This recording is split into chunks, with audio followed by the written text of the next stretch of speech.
Hello, everybody. Thank you for letting me speak here. First of all, let me introduce myself. My name is Dennis. I've been to Python since 2013. I started as OpenStack contributor.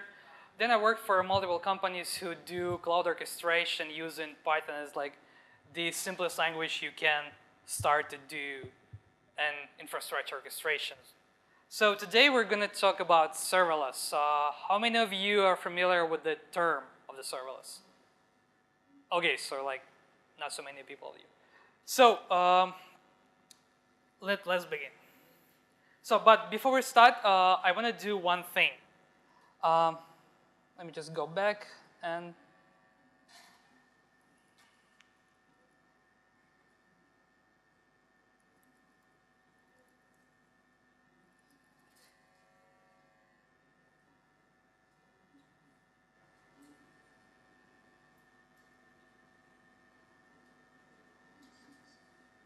yeah, you just need to upload one. Okay, let's go back.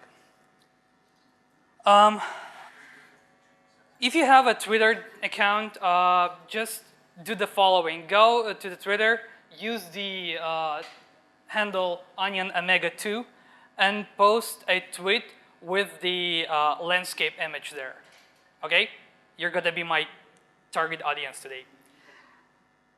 So what the serverless is, we had a monolithic applications. They're pretty huge. They're hard to maintain. And you have to keep in company the people who develop them and who knows how to process them. However, the time is changing. The IT industry changes. And the new word were the microservices. So you started decoupling your monolithic application using 12-factor concept. And you just found yourself running a bunch of microservices, which were designed to do like a single type of work. It really easily scales, and it's pretty simple to maintain. However, there is like, where is the threshold when you can maintain that a number of microservices you can run, and where's the threshold of the number of microservices your infrastructure can fit? Okay, so what's next? And the next technology, the next buzzword, the next hyped thing is serverless. So the serverless allows you to delegate, no matter how complex the workload is, into a small functions. So the function, like it's a granular unit. So you can build your microservices just out of many functions. So this is probably my favorite quote about serverless. Like, the servers are not going anywhere. There is still someone or a person or company who runs servers. However, you delegate the complete responsibility to their infrastructure. So you expect for them to get only a working solutions. Okay, so this is what we've started in a company called Iron.io. We run a business and we had a product called Iron Worker. Then we decided like we need a real competitor to Lambdas. It has to be an open source. It has to be fairly simpler than the Lambdas were at the time when it started. So we decided to build a project which is called FN project. It's completely open source. It's developed by developers for developers because we actually care about the experience while you're developing, while you're running, and while you're expecting to get a pretty decent scaling. So yeah, it's open source. It runs above the Docker. It's like container native. You can develop your own driver for your container orchestration agent infrastructure. It's developer oriented and it's a programming language agnostic. Just if you have played with Lambdas, you know that they have a limitation to a number of programming languages you can use. This is a similar thing applied to Azure functions as well. So as part of a FN project, we developed a bunch of libraries which called the function development kits. Those libraries can help you to start developing your functions. So you basically need like a couple of minutes to develop your first function. and like a minute to get it deployed onto the event project and get your function running. So at first announcement, we supported the Java FDK, of course, because we're Oracle, we care about Java. And the next one was the Python and Go FDK, because the FN project and related to its components were developed with Golang. And at this moment, we support Node FDK, we support Ruby FDK as well. So yeah, let's start talking, do something.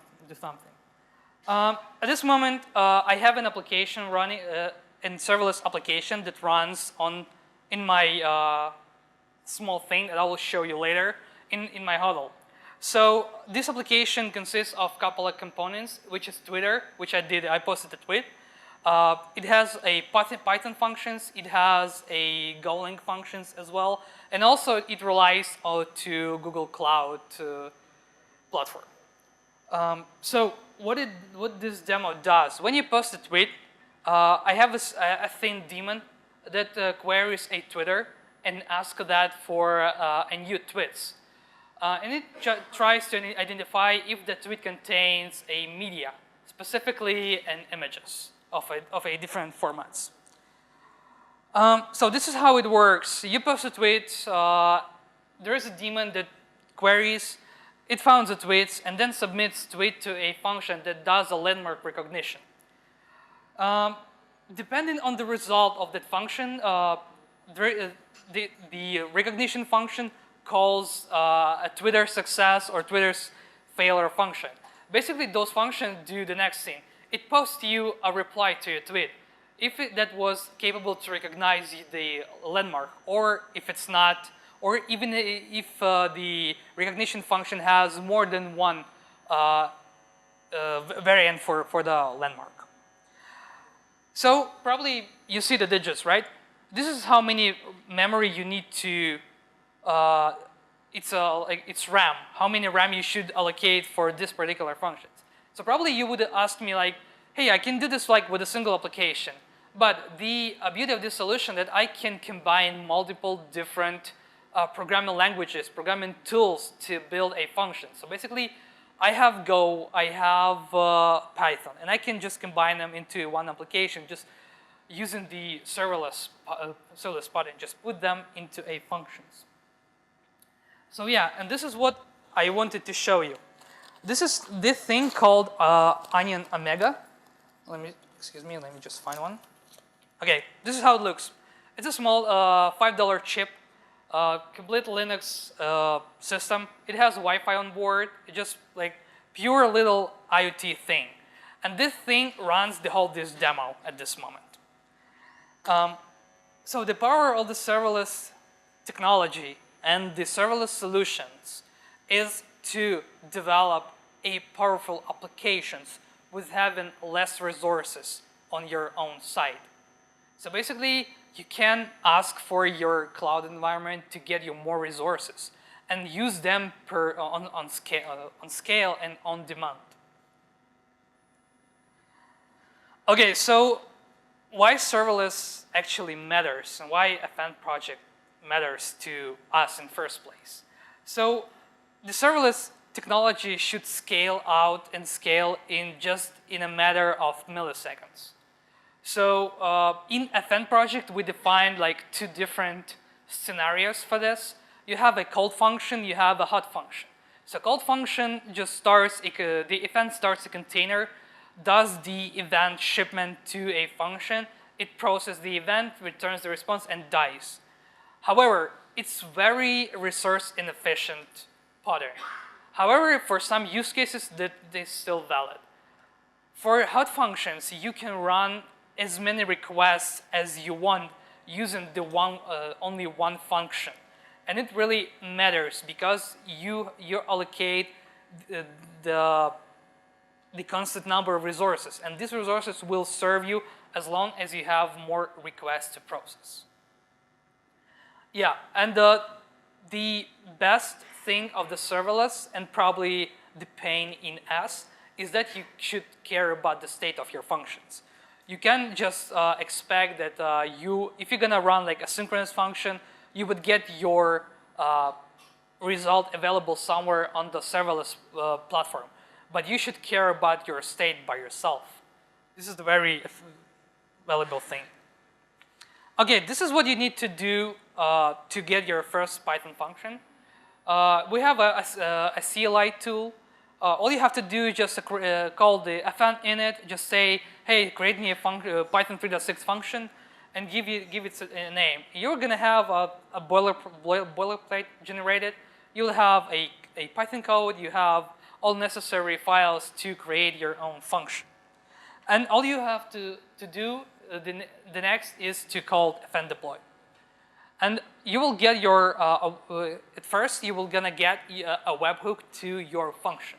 So at this moment, fn platform supports like only the one way to call your function is the webhooks. So like you're probably gonna ask like, hey, I'm working with AWS.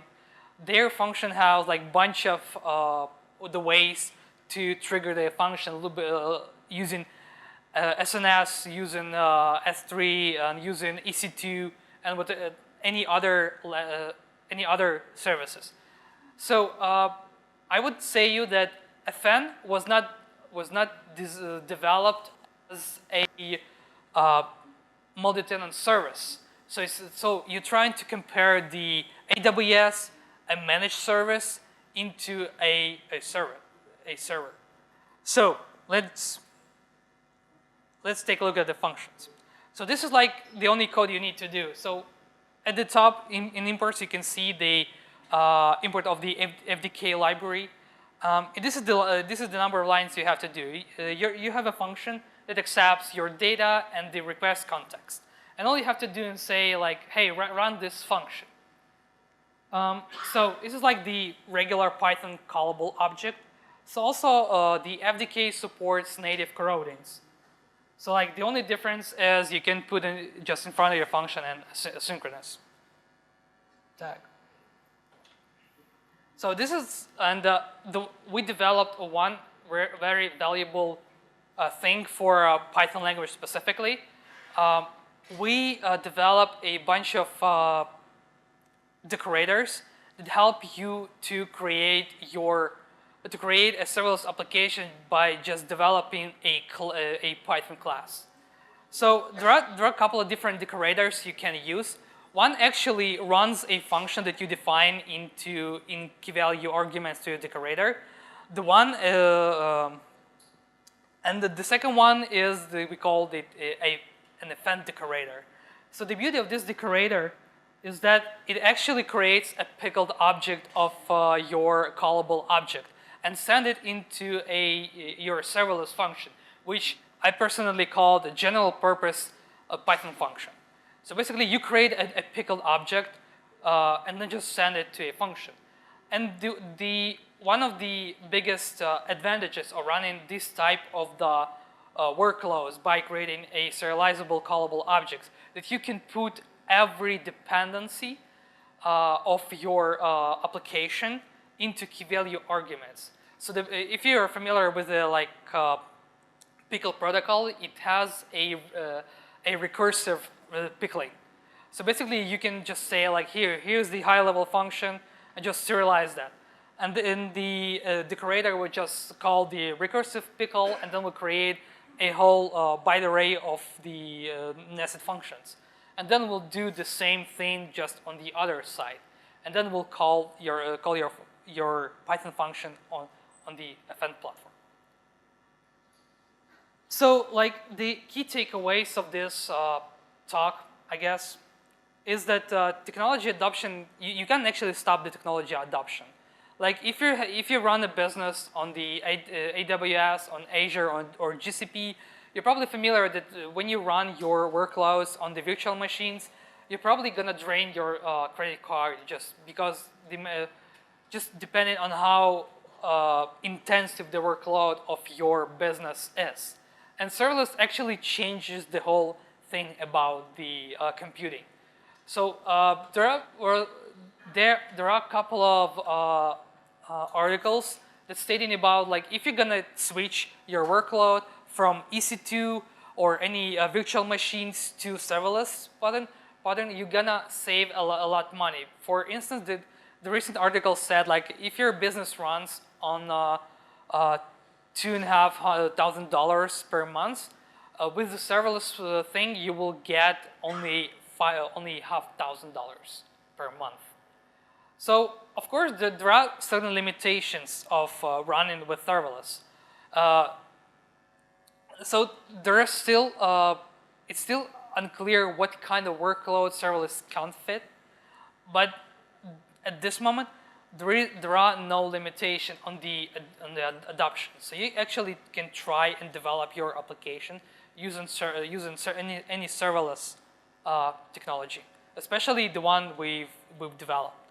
So if you're looking into some kind of a serverless thing and you care about open source, this is the one you can just try and get it running. So running in FN is like only 2 CLI commands on Linux machine or Windows machine.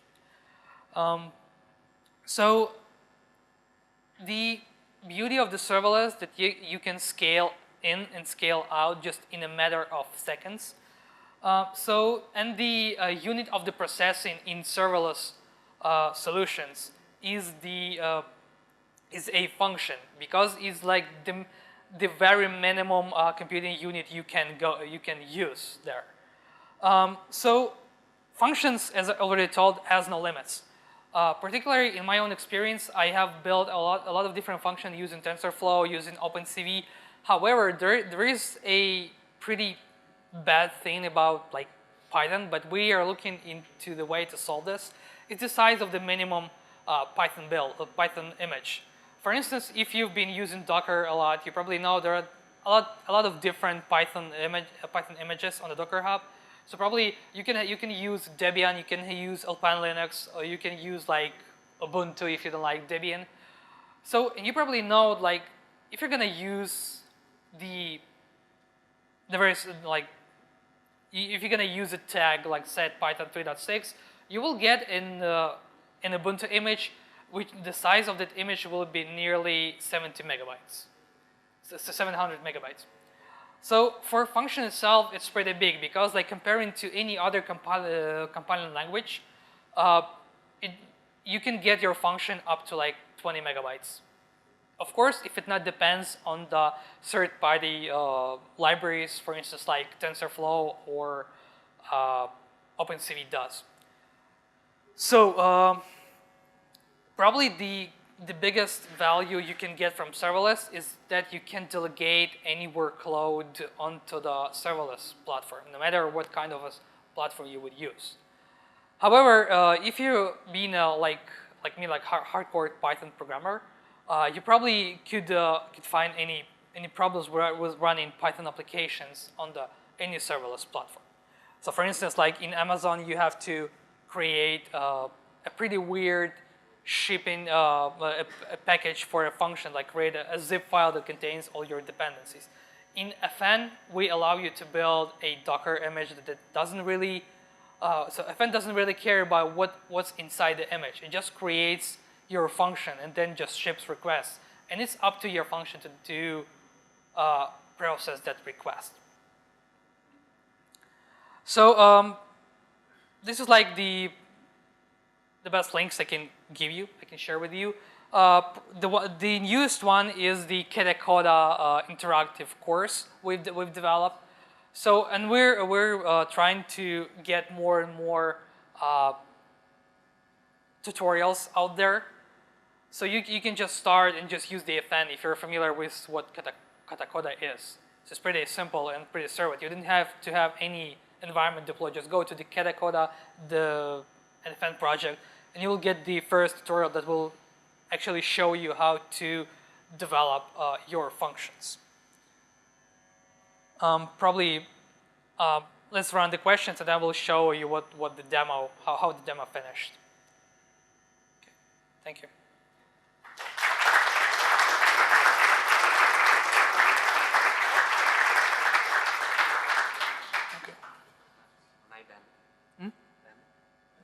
The demo is running during the talk. Okay. Question? Question?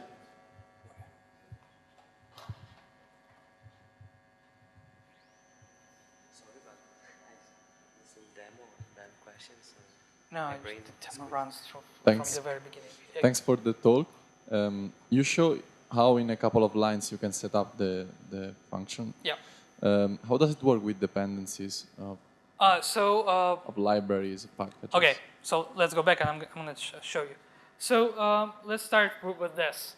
So when you generate a skeleton of your function, the boilerplate, you also would get an ability to use the requirements files as you would use with any other deployment tools. The CLI tool will take your requirements file, then will put all your dependencies installed. Will install your dependencies onto the Docker image for you. So you don't have to do anything, just create and deploy. That's Clear, all. thanks. Okay.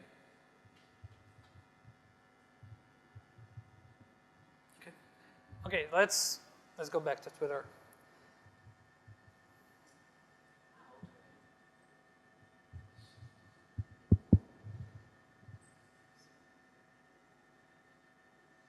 Okay. I'm sorry.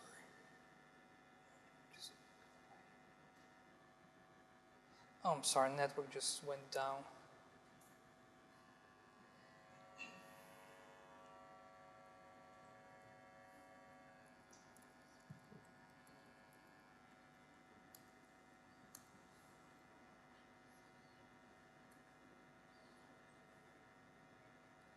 Okay, I just wait. Sorry, the network just went down, so I didn't notice that.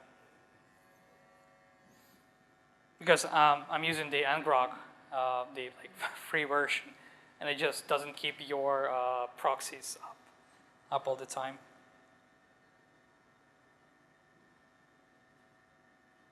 Okay. Okay,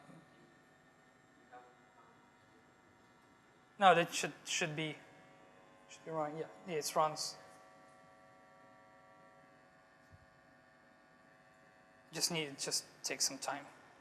Okay, probably any other questions in the meanwhile? Okay, thank you. Hi. How do you manage eventual issues with pickling, unpickling stuff? When you pickle an object and you have to regenerate it on the other side, you may have issues because if you put something into the pickled object that could break stuff.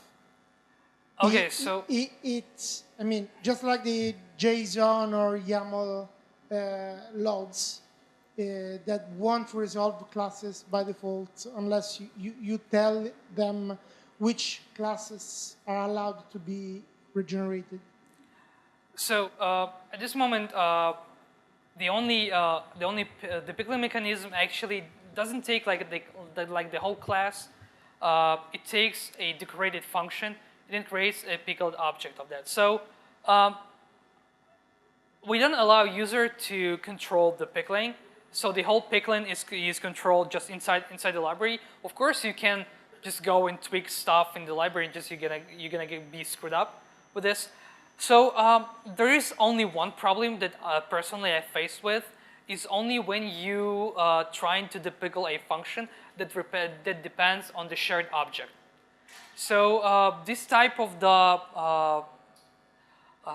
workload delegation, let's call it like this, it doesn't take a shared objects from like OpenCV shared libraries. So this is what you have to be aware of. Like you can serialize whatever you have in Python, just in Python standard library. You can pickle whatever which is whatever developed with standard library like requests. You can take like you can pickle any TensorFlow. You cannot pickle any of HD5 processing because it also depends on the C++ library available. So as long as you have as long as your function is serializable and can be called on the other side, like say on the function, you're pretty safe. So there are certain limitations on the way you run this. However, if you're not like satisfied with running this type of workloads, just go and create a function that will just install all necessary packages, install all the necessary non-Python libraries. I would say not even C Python libraries. So something which is you can install with pip. That's probably all. Okay. Huh? Yeah, it happened. So as you can see, the application actually finished, and it said like it's not the Doom. It said like it's Florence. So yeah, so it actually worked. Sorry for the delay because the network just went down. Sorry.